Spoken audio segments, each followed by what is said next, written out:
ಅತ್ಯಂತ ಸಂತಸದ ಸುದ್ದಿ, ಹುಲ್ಸೂರು ಪಂಚಾಯತ್ ಈಗ ಪಟ್ಟಣ ಪಂಚಾಯತ್ ಆಗಿ ಮೇಲ್ದರ್ಜನೆ ಆಗಿದೆ.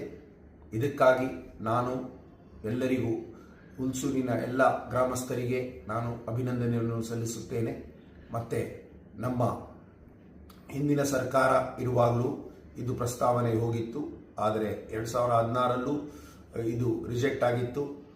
ಅದೇ ರೀತಿ 2022ರಲ್ಲೂ ಇದು ಪ್ರಸ್ತಾವನೆ ಹೋಗಿತ್ತು, ಆವಾಗಲೂ ರಿಜೆಕ್ಟ್ ಆಗಿತ್ತು. ಆದರೆ ಈ ಸಲ ಮತ್ತೆ 2024ರಲ್ಲಿ ನಾವು ಮತ್ತೆ ಒಂದು ಪ್ರಸ್ತಾವನೆ ಕೊಟ್ಟಿದ್ದೇವೆ. ಮತ್ತು ಇದು ನಮ್ಮ ಸಚಿವರಾದ ರಹೀಂ ಖಾನ್ ಅವರು ಅವರ ಪ್ರಯತ್ನದಿಂದ ಮತ್ತು ಆಸಕ್ತಿಯಿಂದ ಹಾಗೂ ನಮ್ಮ ಈಶ್ವರ್ ಖಂಡ್ರೆ ಸಾಹೇಬರು ಉಸ್ತುವಾರಿ ಸಚಿವರು ಅವರ ಸಹಾಯದಿಂದ ಈ ಸಲ ನಮಗೆ ಇದು ಒಂದು ಕ್ಯಾಬಿನೆಟಲ್ಲಿ ಅಪ್ರೂವ್ ಆಗಿದೆ. ಮತ್ತು ಇದಕ್ಕೆ ನಾನು ಎಲ್ಲರಿಗೂ ಧನ್ಯವಾದವನ್ನು ಸಲ್ಲಿಸುತ್ತೇನೆ.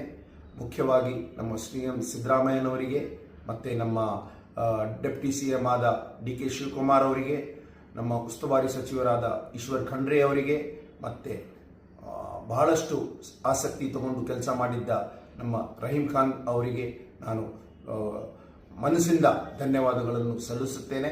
ಮತ್ತು ಇನ್ನೊಂದು ಸಲ ನಮ್ಮ ಹುಲ್ಸೂರು ತಾಲೂಕಿನ ಎಲ್ಲ ಜನರಿಗೆ ಅಭಿನಂದನೆಯನ್ನು ಸಲ್ಲಿಸುತ್ತೇನೆ.